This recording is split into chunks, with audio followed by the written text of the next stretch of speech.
The world is coming to an end and I am behind on reviewing movies, so I better get caught up.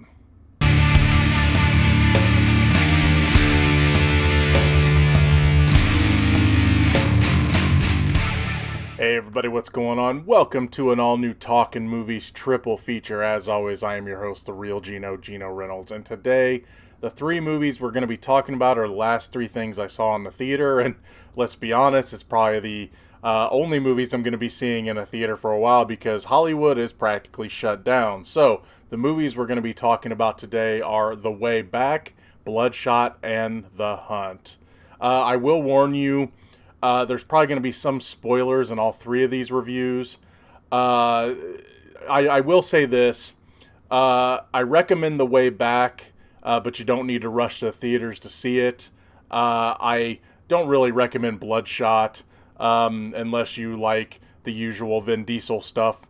And The Hunt, I'm finding it hard to recommend, even though there is some things to like about it. So the first movie we are going to be talking about is Ben Affleck's The Way Back. What this movie is about, it's about a former basketball standout whose life is in the toilet. He's drinking all the time. He's not going around his family a whole lot. He's separated from his wife. And he gets an opportunity to coach the basketball team from his former high school where he was a standout. Now, he had left, once he left school, he was going to have a full ride to college and everything else, but he just gave it all up, and then this is where his life is at now. But he gets an opportunity to coach this team, and the last time they were good was when he played in the 90s. But this movie basically shows his journey throughout him trying to get sober, him becoming the coach of this team, and just other things that have happened in his life. Now, I'm gonna get into spoiler territory here because while I did like this movie, I thought while it did have a lot of the cliche, comeback type sports movies, or even just comeback, type life movies, Ben Affleck is really good in this. I thought he embraced the character, and being that some of the stories that have been coming out as he was dealing with alcohol abuse himself, you could tell he was pulling a lot of this from personal experience. So I thought Ben Affleck did a really good job in the movie. So his character and the character study of this movie keeps you invested the entire time, despite there being a lot of cliche things in it. Again, it's you've seen movies where someone has to get their life back after bad things have happened, or they've been damaging themselves, or in the case of this movie, both. You've seen the underdog team rise up from nothing. But this movie had a lot of these things. It also had one of the players on the team who his dad used to be a player, and he didn't want his son just investing in basketball, even though his son had hopes and dreams past that as well. He didn't really talk with, his father didn't want to talk to him about it. He's like, no, I just want you to focus on the books. So there's that kind of story. And then many of the stories focus around Ben Affleck's character. And again, while I thought he did a really good job, a lot of them are very cliche. And also this movie did something I can't stand. It hid information from you. Granted, from the character standpoint, it makes sense because Ben Affleck's character doesn't want to talk about these things. But when he's alone, the stuff would have come up earlier, I think, when he's alone drinking.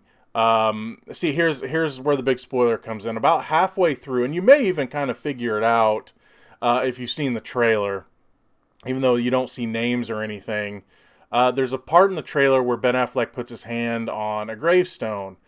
And my first thought was, especially since he was having a troubled marriage, according to the trailer, is that they had lost a kid. Well, the movie doesn't mention anything about this until about halfway through. You finally learn that they had lost a kid. Now, again, I get that his character wouldn't talk about this, he doesn't want to talk about it with other people, but I think someone would have tried to bring it up. Or when he's alone drinking, I thought, he's got pictures of the kid in his house. He would have looked, they would have shown him looking at the pictures of the kid, things like that.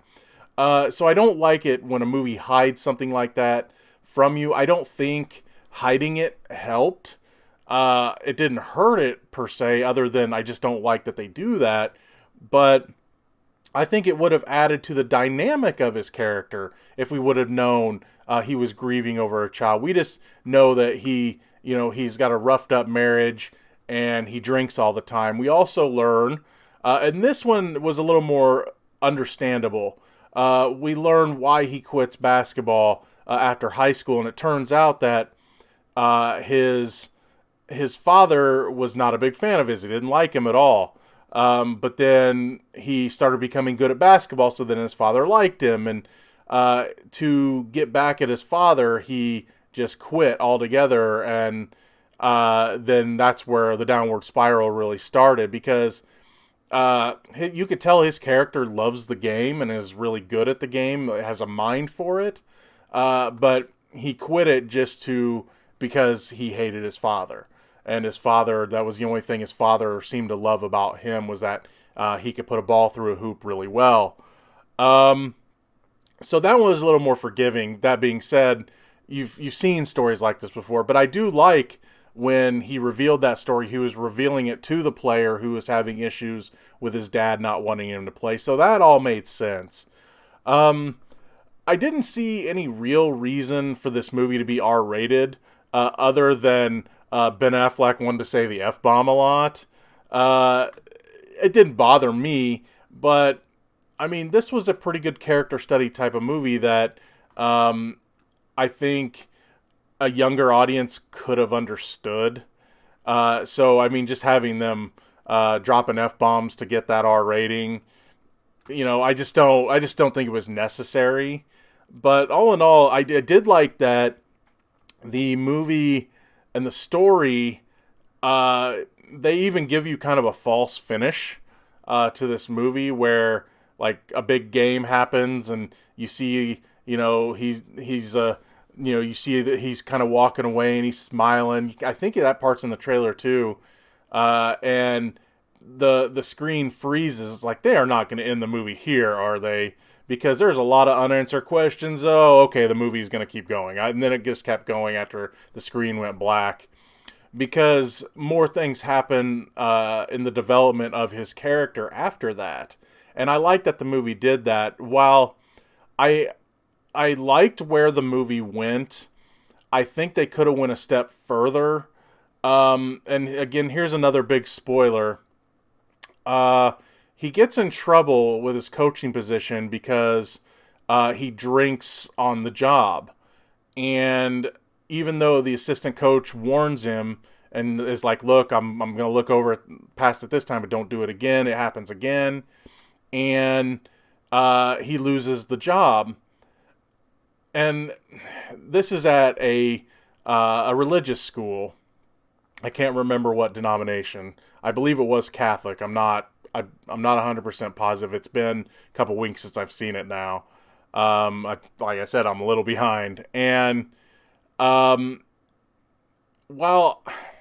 I was okay with him losing his job, it always drives me nuts that once the character gets, or at least attempts to get better and gets better, you would think they would like bring him back. I'm not saying, I would have been fine if they would have said like, a year later, he's doing really well, and they say, look, we know you made a mistake, but we want to bring you back. We know you're better, or at least you're on the road to getting better. But no forgiveness from the religious school. Even though I would have loved to have seen, even though they show the players kind of stand out or saying we're going to win this one for him at the end.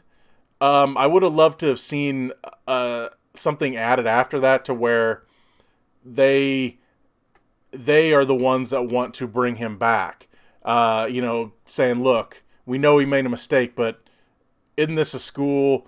Don't we believe in forgiveness here? I think that would have been just a little something extra to give the character more hope. Now, the movie does give you a lot of hope for the character, and who knows, maybe if there were, there's just an untold epilogue where he gets to come back. But I just think, I'm not saying he gets to come back for the final game and helps them go to victory. Yay! That's not what I'm saying. It's just, it would have been a nice cherry on the top for this movie if they would have been able to show, okay, now that he's recovering, maybe he needs to take it one step at a time, but let's let him come back because this was something that was helping keep him clean. Because here's another little thing that bothered me.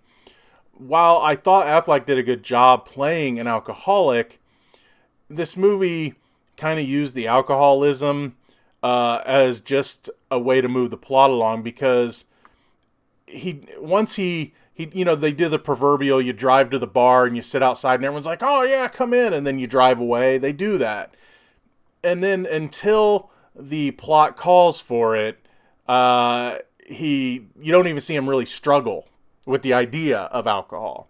And then something happens and then he needs a drink.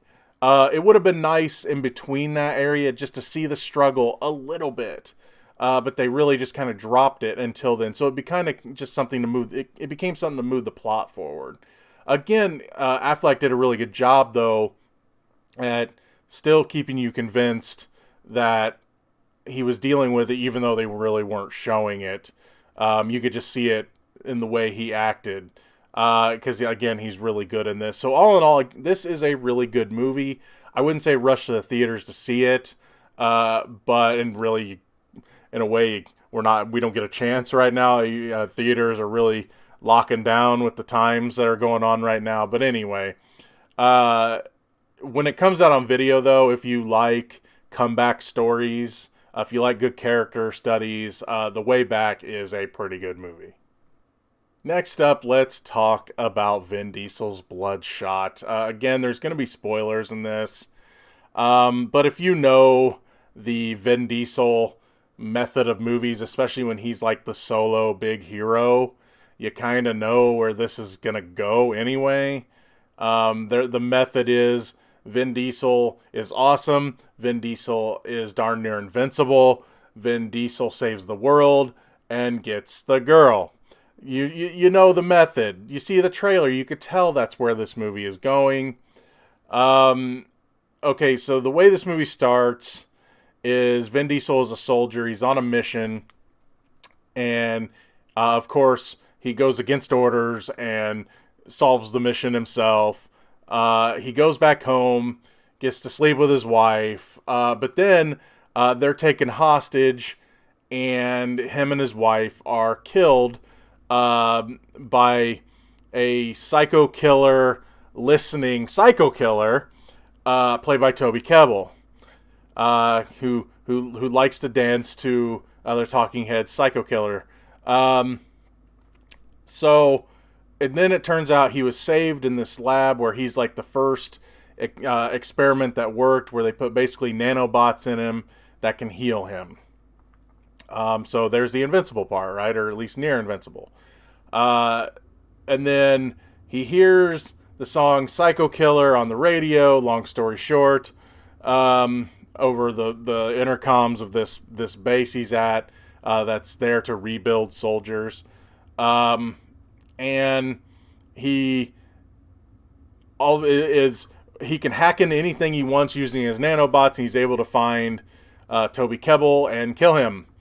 But then we learn that the people that saved him are using him to kill people because they keep giving him a new memory of someone that killed him and his wife. So he goes on a revenge spree and kills them. So that's the basic setup of the movie. This movie is 1,000,000% predictable. The effects of the nanobots that you've seen in the trailers, you've basically seen all the good stuff in the trailers. It's very simple. It's a very simplistic movie that I found not very entertaining. It's and plus, you can add to the Vin Diesel a subtext to the Vin Diesel method. You can always bring in family, right? I've mentioned that before.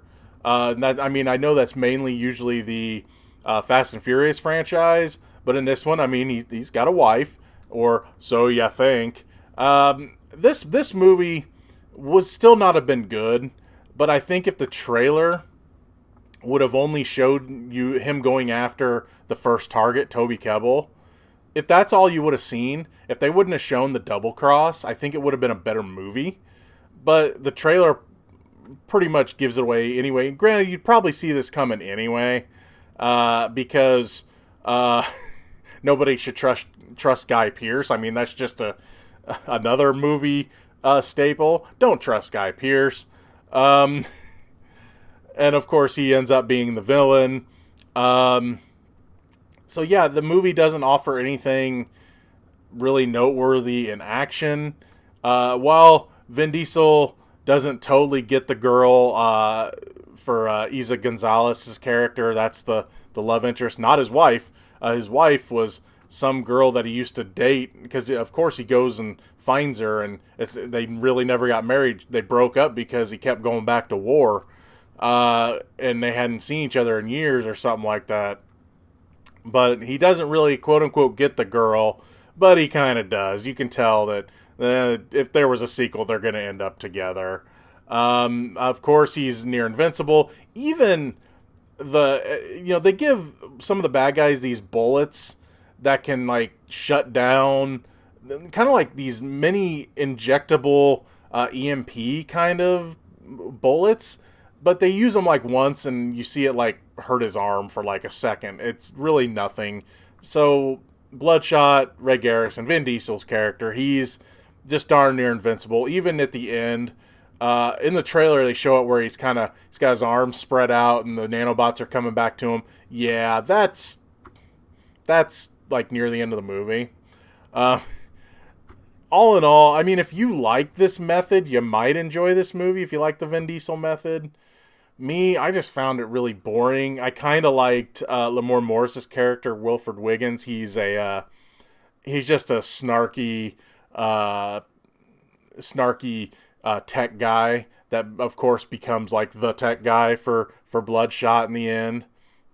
And of course, in 2 minutes, or I don't know, maybe it's a couple months, I don't know, he solves the problem of Bloodshot having to have the he has to refuel with these nanobots, but this guy figures out how he never has to refuel again, making him even more invincible.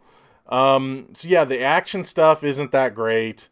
Vin Diesel's just not that compelling of a character in this, just very one note. The movie's really predictable. Again, if you enjoy the Vin Diesel method, you might like this one. Me, I just kind of found it boring. Alright, it's controversy time. Let's talk about The Hunt. Look, you know that I don't like to talk about politics on this channel, but for this one, you have to, because it's kind of the whole point of the movie.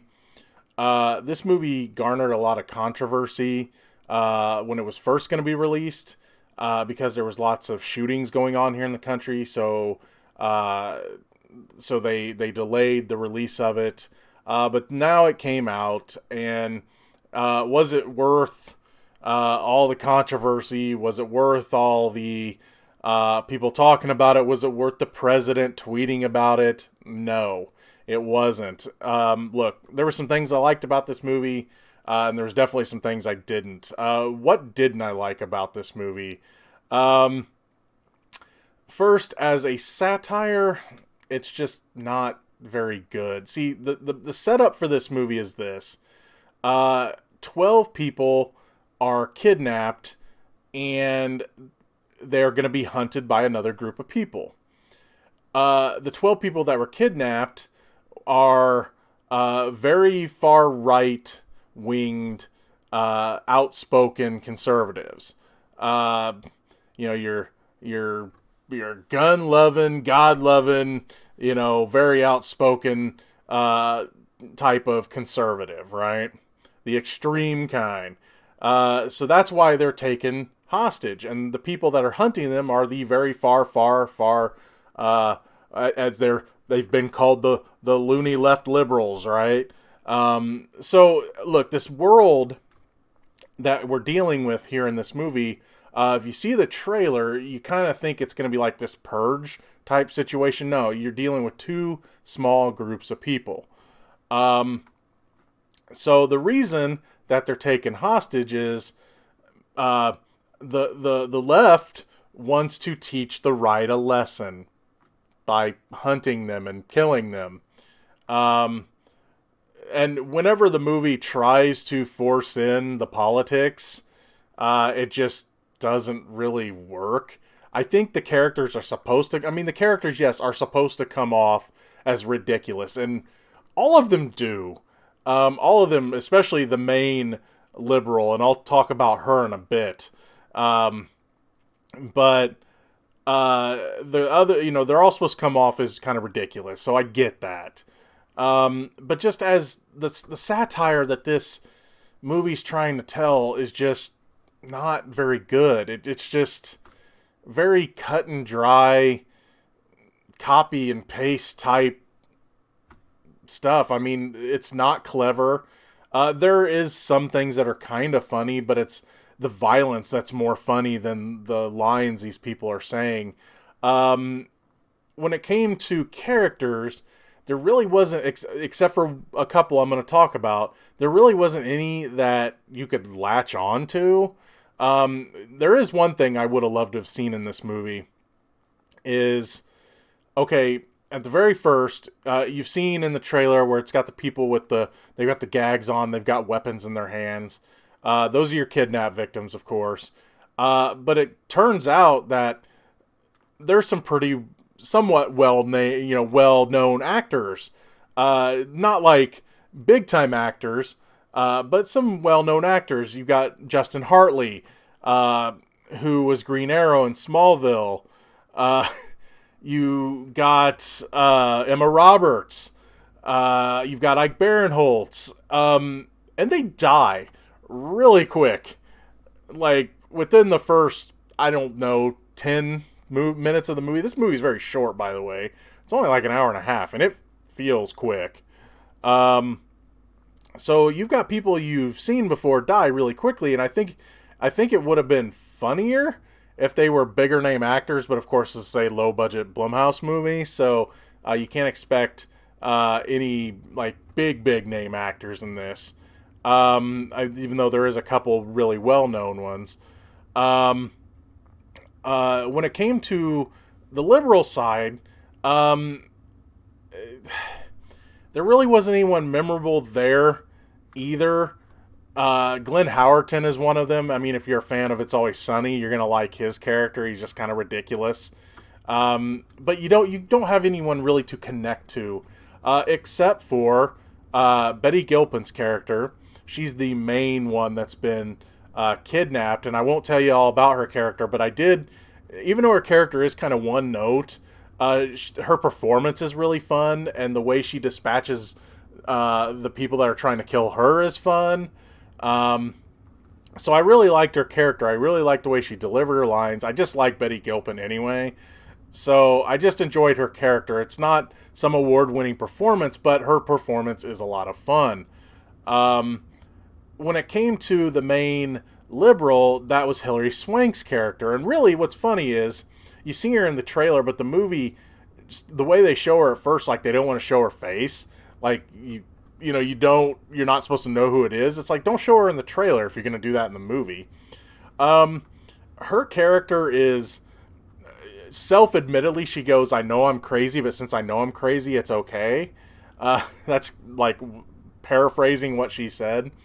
Her character reminded me of, the reason why her character resonated with me is because she reminded me of someone I know, or at least a bizarro version of someone I know. It's like if this person I know, instead of being very far right, they were very far extreme left. And just the way, it also was the way she talked and the way her mouth moved. and just the way she talked to people, it just reminded me of someone I knew. So on a personal level, I found that character very unnerving, but I don't know if you'd really find her unnerving if you didn't have that connection. Um, the movie itself, it's very short. Some of the violence is fun. Um, it's not really laugh out loud funny, even though I did find myself chuckling a couple times. I did really enjoy the final battle between Betty Gilpin and Hilary Swank's characters. So that was fun. The twist at the end was okay. I did like the last shot of the movie. I did find that pretty entertaining.